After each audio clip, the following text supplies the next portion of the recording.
Bonjour, aujourd'hui on va parler de la tâche 2 de l'expression orale, mais beaucoup plus des erreurs que l'on commet généralement sans même s'en rendre compte.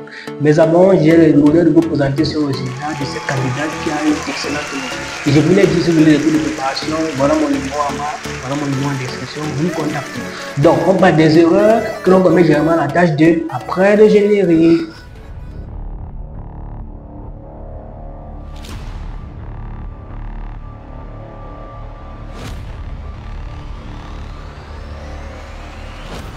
Okay.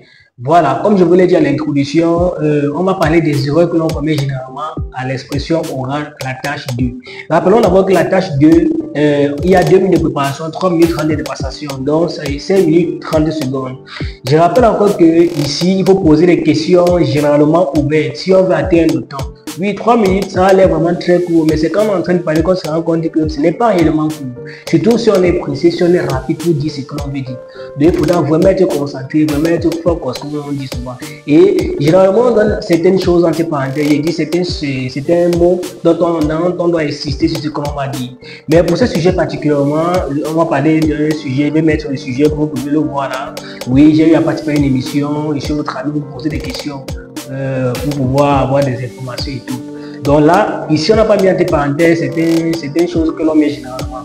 Mais maintenant, pour pouvoir montrer réellement ces erreurs que l'on commet sans même s'en rendre compte, et avant d'être déçu à la fin qu'on a une mauvaise note à l'expression orale, je vais donc appeler quelqu'un qui va avoir à venir jouer ce rôle-là de cette personne qui commet ces erreurs, et puis on va faire quelque chose d'excellent après pour qu'on puisse voir réellement comment ça se passe. Donc cette personne, elle s'appelle Tama Christelle, elle viendra et on va le faire. Bonsoir Dylan. Première erreur, vous venez de remarquer. Elle dit bonsoir. Elle prononce mon nom. Ici, on a dit je suis votre ami. Ce sont des erreurs qu'on ne doit même pas commettre. Et quand on dit je suis votre ami, ça veut dire que on a l'habitude de communiquer ensemble. On se connaît, on a nos habitudes que l'on connaît généralement. Peut-être parfois on a même grandi ensemble. Si je suis ton ami, ça veut dire que je te confie déjà certains secrets. Et du coup, on me dit bonsoir, c'est problématique. Et je l'ai dit, le bonsoir, c'est formel, ce n'est pas informel. Ici, c'est donc mieux de dire salut ou alors coucou. Cette dame est hors sujet actuellement. Et vous savez, quand on est hors sujet, c'est A1 qui vous guette. Et le jury, vous avez constaté, quand elle fait ça, moi je continue à la tutoyer et c'est ce que le jury fait. Donc, si vous êtes en train de passer votre examen, vous êtes en train de vous voir le jury, que vous constatez que le jury passe son temps à vous tutoyer, posez-vous des questions. Posez-vous réellement des questions. C'est parce que vous êtes hors sujet. Et là, vous devez vous ramener. Vous voyez, vous devez vous ramener. Quand il dit vous ramener, c'est une façon de dire que vous devez revenir à bon port. Et ça, c'est encore une expression idiomatique. Et vous avez constaté que quand on utilise l'expression idiomatique, ça fait grossir au niveau des langues, même si on ne maîtrise pas trop les conjugaisons. Vous voyez? Et surtout, parlant de conjugaison, le temps verbal doit être respecté. Salut Dylan. Salut. Comment tu vas? Bien et toi? Ça va un peu. C'est que je me sens pas très bien devant quand je te vois. Pourquoi?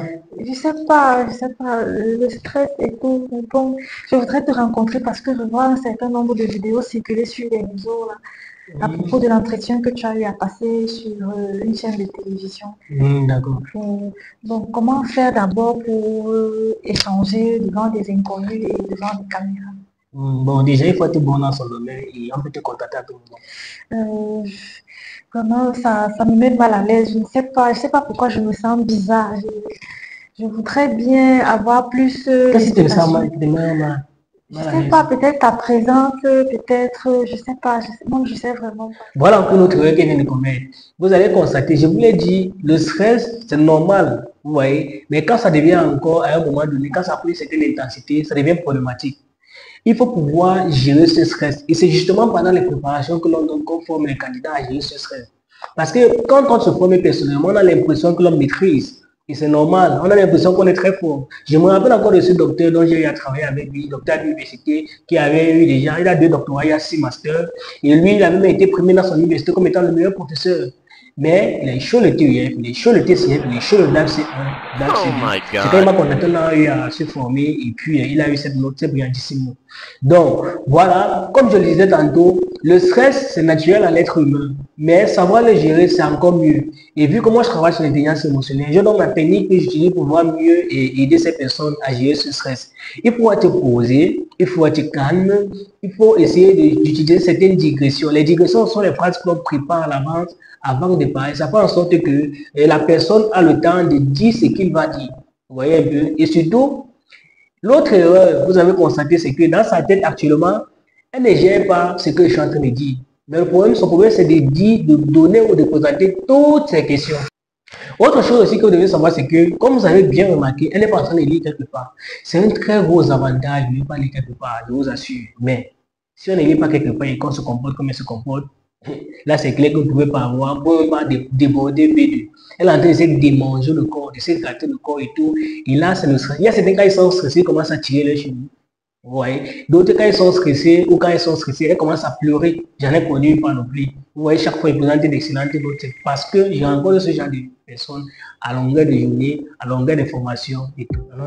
Coucou Dylan. Salut. Comment tu vas? Ça fait de la forme et toi? Moi, ça va bien. Mais gars, je vois tes vidéos partout sur les statuts là. Comment ça se passe?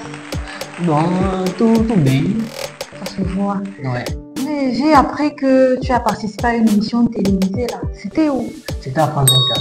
Super, tu touches déjà les grands, hein, toi? Ouais. Waouh, mes félicitations. Merci. Bon, c'était quoi le but de l'émission? Bon, c'était de parler de la langue française, plus spécifiquement des formations en langue que je donne. Super. Et elle touche quelle tranche d'âge?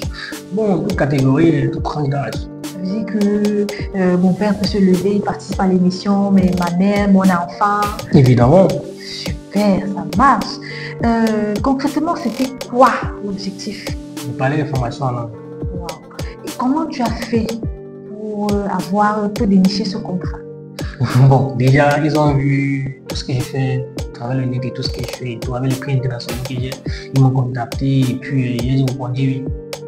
Wow, c'est très bien ça. Continuer dans la même lancée.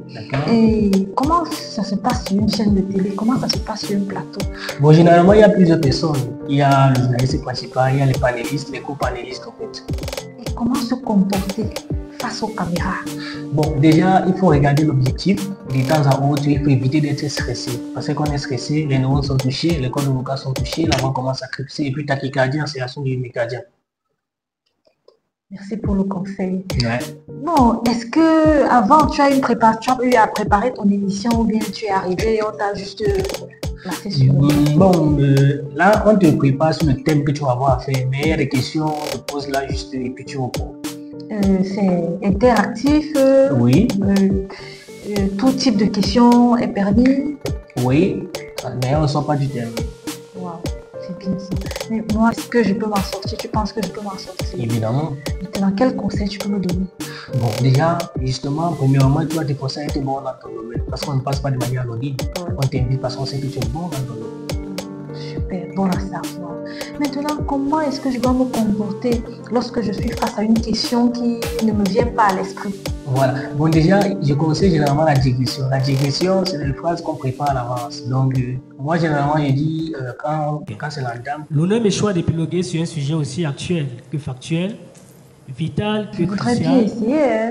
Si tu as un temps libre, tu me permets un peu de passer une ou deux questions là. Il n'y a pas de problème.